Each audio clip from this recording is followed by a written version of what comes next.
BFM Business, BFM Bourse, les réponses aux questions. C'est le sacro-saint moment chaque après-midi aux alentours de 16h35. Toutes les réponses aux questions que vous posez, les réponses de nos experts. Maxime Marcon aujourd'hui, meilleurplacement.com. Maxime, êtes-vous prêt ? Je suis prêt. Alors vous avez hésité. On y va. On va démarrer avec cette première question de Fabien qui veut faire une allocation d'actifs prudente dans le but de réaliser un achat immobilier d'ici 3 ans. Donc d'ici là, une allocation prudente. Et il hésite pour cela entre l'assurance vie et le PEA comme enveloppe fiscale d'attente. Quel est votre conseil? Vers lequel de ces deux placements devrait-il pencher? Alors le PEA, c'est clairement pas une enveloppe pour le court terme. PEA, c'est plan d'épargne en action, donc on va investir en bourse et la bourse a quand même tendance à fluctuer fortement, donc on va avoir du mal à créer une allocation qui sera assez prudente pour être certain de retrouver son capital dans 3 ans. À l'inverse, l'assurance vie, avec une grosse part de fonds en euros, permet quand même de protéger le capital et du coup d'avoir une allocation qui à horizon 3 ans, permettra de se garantir quelque peu le capital. Plutôt assurance vie. Plutôt assurance vie que PEA, même si on entend souvent l'assurance vie, il faut la garder 8 ans. Lui, c'est dans 3 ans qu'il veut faire un achat immobilier, donc c'est dans 3 ans qu'il aura besoin de cet argent. Alors, il faut surtout plutôt opter pour des contrats d'assurance vie sans frais d'entrée. Mais une fois qu'on a des contrats sans frais d'entrée, en fait, on sort, on rentre autant de fois qu'on veut sur un contrat. On n'a pas cette contrainte. Les 8 ans n'étant que fiscales, c'est pas un problème pour eux.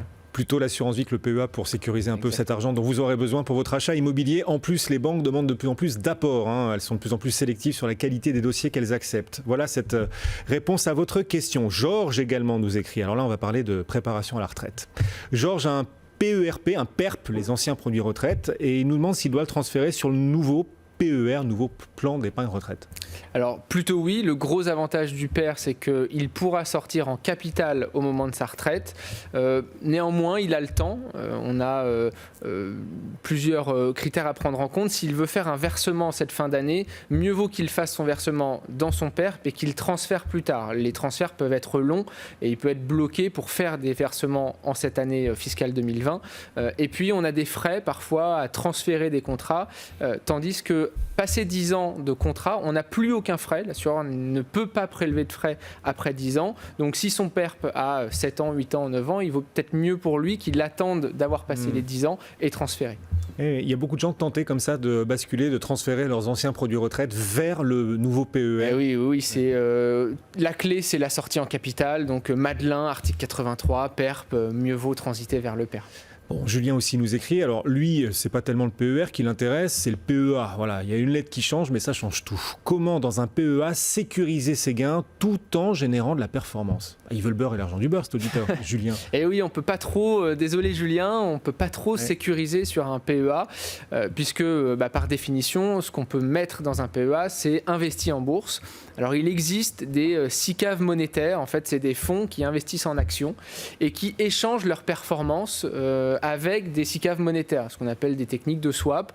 Mais vu le contexte de taux et les performances des SICAV monétaires, finalement, il vaut mieux se mettre sur le compte espèce et malheureusement, on ne peut pas sécuriser et avoir de la performance. On n'a pas le fonds en euros sur un PEA.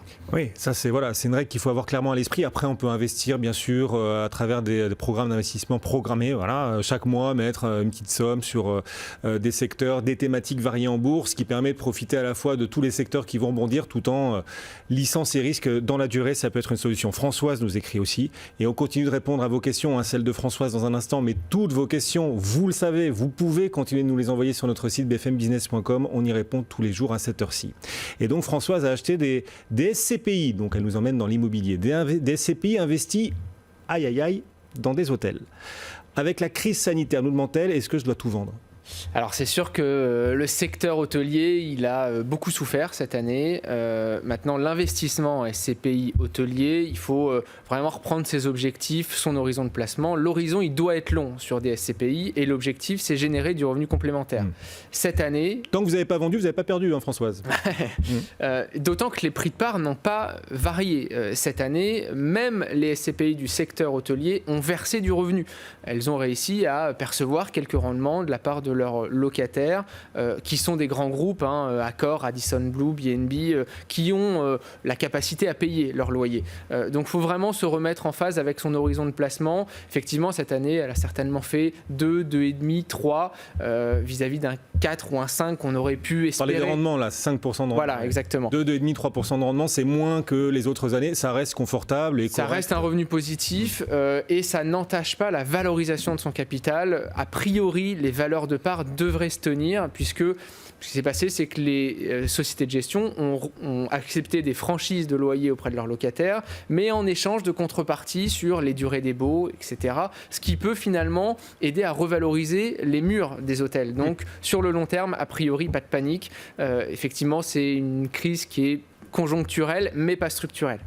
Voilà Françoise, patience et longueur de temps, bien sûr, pour vos investissements quand il s'agit d'immobilier et donc aussi des SCPI. Timothée nous écrit, il a signé, lui, on est toujours dans l'immobilier, il a signé un Pinel. Le promoteur lui annonce plusieurs mois de retard, néanmoins, du fait de l'arrêt des chantiers, surtout au début de l'année, on l'imagine.